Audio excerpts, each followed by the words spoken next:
Hello folks, this is Tanaja from inspiredtorise.com, and today we have the Swipe Elite Plus smartphone here with us for a detailed unboxing and hands-on review of the same. So guys, without wasting much time, let's begin.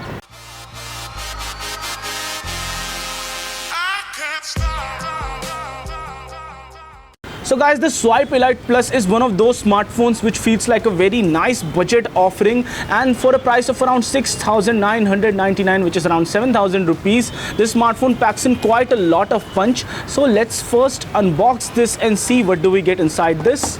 So this time around, let's just use something that we borrowed from our mom's kitchen, and now let's just see what's inside.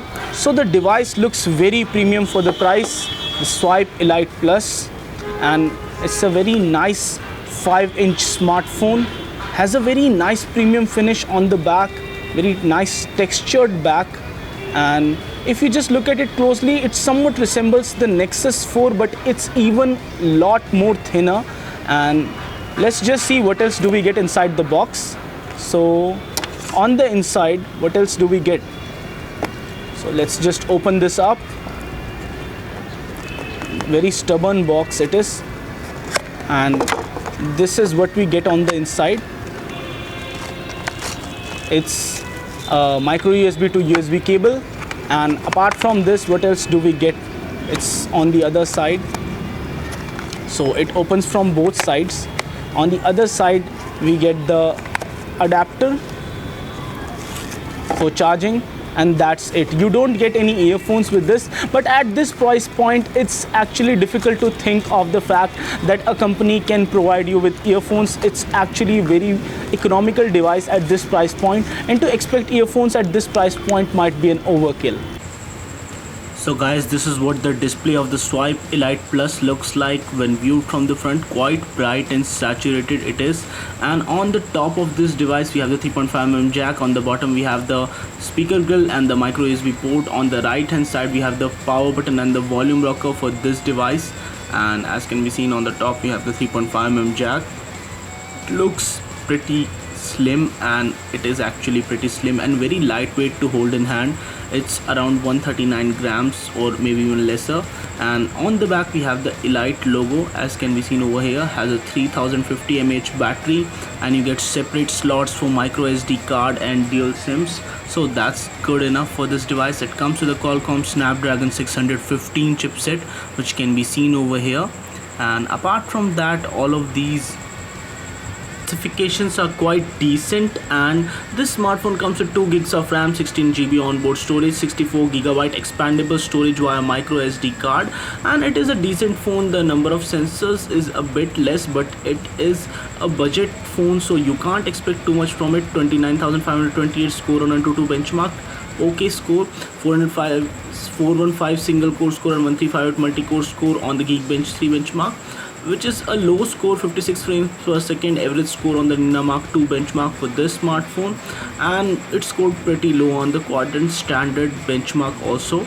So this shows us that this smartphone is a low level performer, not that great. And let's check the audio output. We have the friends of LG G5. These are the modular components that can be interchangeably put on the LG G5, and as you can see, this is the battery component for the LG G5, which just slides out, and you can replace it with another battery which is fully charged. So that's a very convenient functionality to have.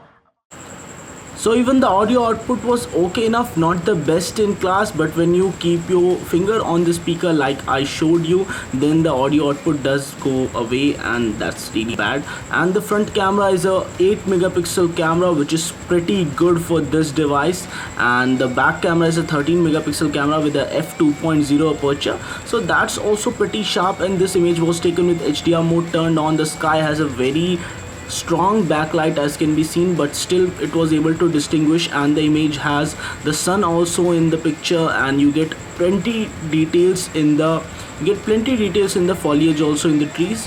And over here, this another image taken using this camera. So this is one of those images which shows great depth of field when taken from this camera of plants in our garden. So that speaks volume about the camera performance of this device, it has manual mode also, which allows you to have focus control, exposure control. A lot of things can be controlled via the manual mode, so that's also something great about this smartphone. The camera does offer you serious functionality and a lot of features for this price point, which is quite commendable job for these guys. And apart from all of these, you get Android 5.0.2 based system on this one, Freedom OS on this one. Let's just move forward.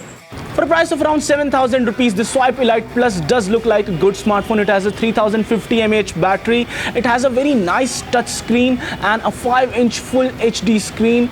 And the few cons about this device would be the fact that the Freedom OS does not feel as much refined as you would like it to be, but you can always use the Google Now launcher and just uninstall all of the default applications to get the better feel for this device. So all in all, for a price of around 7,000 rupees, it is a good device. So guys, this was it for this video. In case you like this video, don't forget to hit the thumbs up and don't forget to subscribe to our channel. We will soon come up with a Swipe Elite Plus full gaming review along with a heating test to find out whether the smartphone heats up or not, and we will do a full review after few days or maybe 1 or 2 days when we do check this smartphone in great detail, and we will try to find out whether it is worth the money of 7,000 rupees or not. This smartphone will retail from 6 June on flipkart.com, so we will make sure to upload our video regarding this smartphone before that.